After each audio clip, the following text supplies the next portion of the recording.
الحمدللہ رب العالمین والصلاة والسلام علی سید الانبیاء والمرسلین نبینا محمد وعلی آلہ وصحبہ اجمعین، اما بعد۔ محترم ناظرین کرام اور دیگر سامعین، پچھلے درس میں حماسیوں اور یہودیوں کے درمیان کس چیز پر لڑائی ہے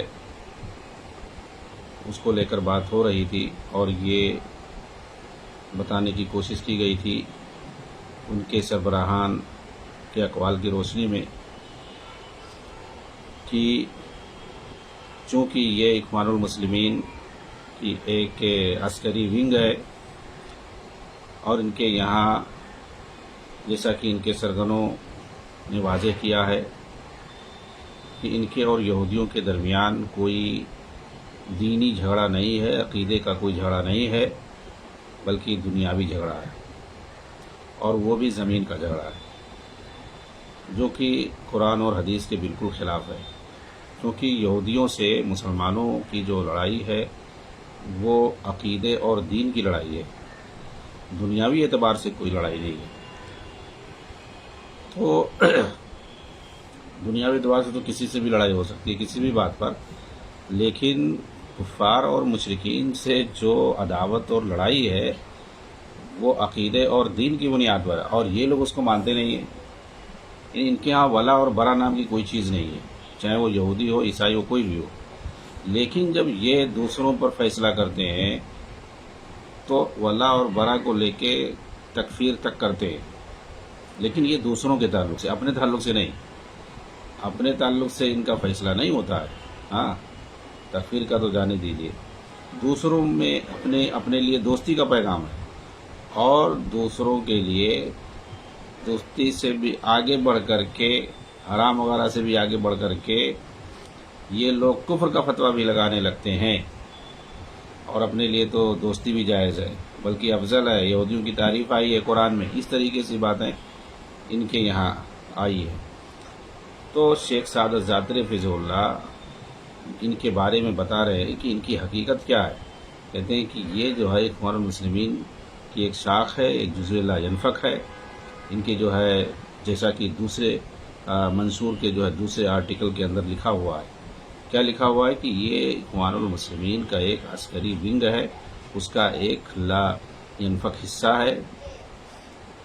چنانچہ کہہ رہے ہیں کہ ہم اگر اخوان المسلمین پہ کلام کریں، ان کے یہاں جو خرابیاں ہیں، ان کے یہاں جو فساد ہے، جو بگاڑ ہے، تو یہ گویا ہم حماس پہ بات کر رہے ہیں، کیونکہ دونوں ایک ہی چیز ہے۔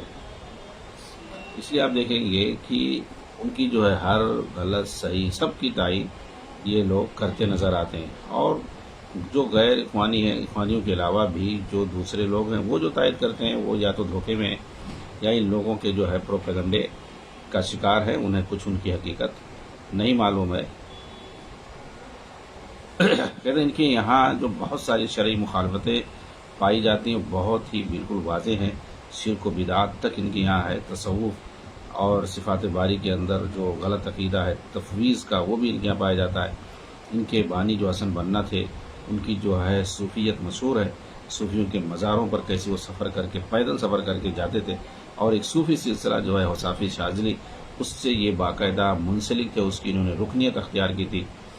اور کہتے ہیں اس جماعت کے اندر توحید کی شان کو گھٹایا جاتا ہے، شرک پر خاموشی اختیار کی جاتی ہے، محفل میلاد یہ لوگ قائم کرتے ہیں، صوفیوں کی مجلسوں میں شریک ہوتے ہیں، مزاروں اور قبوں کی تعبیر کرتے ہیں۔ آپ دیکھیں اسماعیل ہنیہ جو بہت بڑا جو ہے ان کا رہنما گزرا ہے، وہاں ایران میں جا کر کے انتقال ہوا، وہ بھی جو ہے صوفیوں کی مجلسوں میں، میلاد کی مجلسوں میں باقاعدہ جو ہے شریک ہوتا تھا۔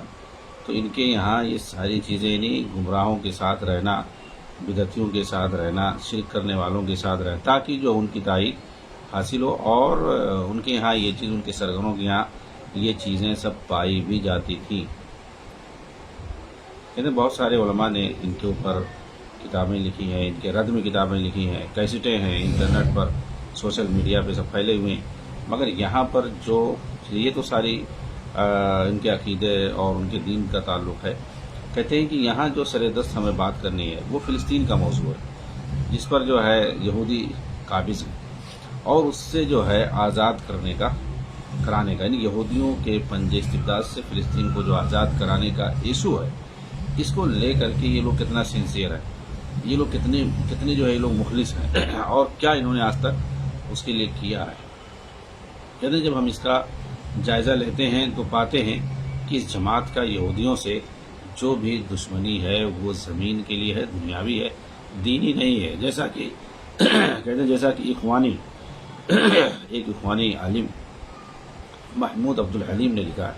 محمود عبد الحلیم نے 3 جلدوں میں کتاب لکھی ہے، الاخوان المسلمین احداث و تاریخ، اس طرح کے نام سے ایک بڑی کتاب 3 جلدوں میں کتاب لکھی ہے محمود عبد الحلیم نے۔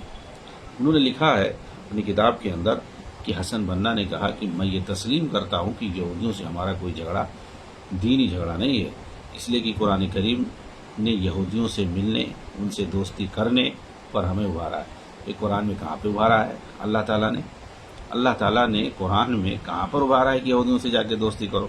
بلکہ قرآن تو یہ سکھاتا ہے کہ جو ہے یہودیوں سے بڑا دشمن کوئی نہیں ہے مسلمانوں کا۔ اور یہ حسن بنا کیا کہہ رہے ہیں کہ جو ہے یہودیوں سے ہمارا کوئی دینی جھگڑا نہیں ہے، قرآن نے یہودیوں سے ملنے، ان سے دوستی کرنے پر ابھارا ہے، اور دین اسلام ایک انسانی شریعت ہے قبل اس کے کہ وہ ایک قومی شریعت ہو۔ یہ سب کو لے کے چلنا چاہیے۔ اللہ تعالیٰ نے مطلب یہودیوں کو بھی ساتھ میں لے کے چلو، اس سے پس منظر میں یہ ایسی بات کہہ رہے ہیں کہ یہ ایک انسانی شریعت ہے۔ اللہ تعالیٰ نے ان کی تعریف کی ہے، یہودیوں کی کہاں بھی تعریف ہے؟ کہہ رہے ہیں کہ اللہ تعالیٰ نے یہودیوں کی تعریف کی ہے، ان کے اور ہمارے درمیان اتفاق پیدا کیا ہے۔ چنانچہ اللہ تعالیٰ نے کہا وَلَا تُجَادِلُوا أَهْلَ الْكِتَابِ إِلَّا بِالَّتِي هِيَ أَحْسَنُ، اہل کتاب سے اچھے طریقے سے جدال کرو۔ یہ دیکھو جو ہے ان کے ساتھ اتفاق کرنے کی بات کر رہا ہے، ان کی تعریف کیا ہے، اور کہہ رہا ہے ان سے اچھے سے مطلب قرآن کی جو الفاظ کو کیسا جو لوگ توڑ مڑوڑ کے پیش کرتے ہیں۔ یہ بتاتے ہیں کہ مصر کے اندر یورپ سے اور امریکہ کی جو ہے ایک لابی تھی، اس میں یہودی عیسائی سب لوگ تھے، ایک بڑا جو ہے ایک کانفرنس ہوا تھا، میٹنگ ایک ہوئی تھی، تو اس کے اندر جو حسن بنا نے تقریر کرتے ہوئے اس طریقے سے بات کہی تھی، جس میں انہوں نے یہودیوں کی تعریف کی اور یہ بتایا کہ قرآن ہمیں سکھاتا ہے کہ یہودیوں سے دوستی کرنا چاہیے۔ یہودیوں کی جو ہے تعریف آئی ہے قرآن کے اندر، اور دیکھیں قرآن سے استدلال کر رہے ہیں وَلَا تُجَادِلُوا أَهْلَ الْكِتَابِ إِلَّا بِالَّتِي هِيَ أَحْسَنُ، اور کہہ رہے ہیں کہ اللہ تعالیٰ نے یہودیوں کی تعریف کی ہے اور کہا ہے کہ ان سے اتفاق کر کے رہو، ان سے مل کر کے رہو۔ یہ کون کہہ رہا ہے؟ یہ جو حسن بنا کہہ رہے ہیں۔ اس طرح کی بات اگر کوئی دوسرا کوئی کرے، سلفی علماء میں سے اگر اس طرح کوئی بات کرے تو اس کو کتنا یہ لوگ پرچار کریں گے، لیکن یہ لوگ کہہ رہے ہیں ان کی جو سرگنا، جو پہلا سرگنا ہے وہ ایسی بات کر رہا ہے جس کو کوئی نہیں جانتا ہے۔ اس کو جو ہے کہیں جو ہے سوشل میڈیا پہ آپ نہیں دیکھو گے، حسن بنا کے اس قول کو کہیں نہیں آپ دیکھو گے۔ آگے کیا کہہ رہے ہیں کہ قرآن نے جب یہودیوں کے مسئلے کو اٹھایا تو اسے اقتصادی اور معاشی ناحیے سے اٹھایا ہے۔ چنانچہ اللہ تعالیٰ نے فرمایا فَبِظُلْمٍ مِّنَ الَّذِينَ هَادُوا حَرَّمْنَا عَلَيْهِمْ طَيِّبَاتٍ أُحِلَّتْ لَهُمْ وَبِصَدِّهِمْ عَن سَبِيلِ اللَّهِ كَثِيرًا، تو جو لوگ یہودی بن گئے ان کے بڑے ظلم ہی کی وجہ سے ہم نے ان پر کئی پاکیزہ چیزیں حرام کر دی جو ان کے لیے حلال کی گئی تھی، اور ان کے اللہ کے راستے سے بہت زیادہ روکنے کی وجہ سے۔ تو مطلب یہ کہہ رہے ہیں کہ یہودیوں کے جو بعض مسائل کو اٹھایا گیا ہے وہ اقتصادی ناحیے سے اٹھایا گیا ہے، معاشی ناحیے سے اٹھایا گیا ہے، دینی ناحیے سے نہیں اٹھایا گیا ہے۔ مطلب دینی اعتبار سے کتنی جو ہے